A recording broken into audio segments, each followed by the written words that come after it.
Hi friends, எல்லாருக்கும் அஸ்ஸலாமு அலைக்கும்.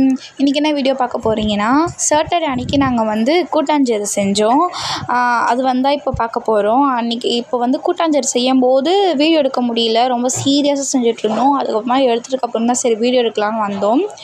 என்னென்ன செஞ்சுருந்தோம் அப்படின்னா, தக்காளி சட்னி, அதுக்கப்புறமா காரக்குழம்பு, வெங்காய போண்டா, அப்புறம் பூரி, அப்புறம் உருளைக்கிழங்கு மசால் போண்டா, அப்புறம் மேகி செஞ்சுருந்தோம். அந்த 5 ரூபாய்க்கு மேகி பாக்கெட் விற்கும்ல, அது வாங்கி செஞ்சுருந்தோம். ஓவரால் எல்லாத்தையும் செஞ்சுட்டோம். சாப்பாடு ஊற்றி வெடித்தா சாப்பாடு கொஞ்சம் போட்டு அவ்வளோ கிண்ணம் ஃபுல்லாக ஆகிடுச்சு. பட் ஆனால் அங்கேயே உட்காந்து காலி பண்ணிட்டோம் நாங்கள்லாம். அந்த குழம்பு தான் பத்தவே இல்லை. 2 வகையான குழம்பு செஞ்சோம். அதுக்கப்புறமா எல்லாத்தையும் மிக்ஸ் பண்ணி ஒருத்தவங்களுக்கு ஒரு தட்டுகளில் போட்டு வச்சுட்டோம். எல்லாேருக்கும் ஒரு பைட். அதுக்கப்புறமா ஒருத்தி எனக்கு சின்ன தட்டெலாம் தேவைப்படாது, பெரிய தட்டு எடுத்துக்கிறேன், அவள் பெரிய தட்டை எடுத்துக்கிட்டா. ஸோ ஒருத்தவங்களுக்கும் ஒரு பைட்டு. ஓகே ஃப்ரெண்ட்ஸ், பாய். எல்லாருக்கும் அஸ்ஸலாமு அலைக்கும்.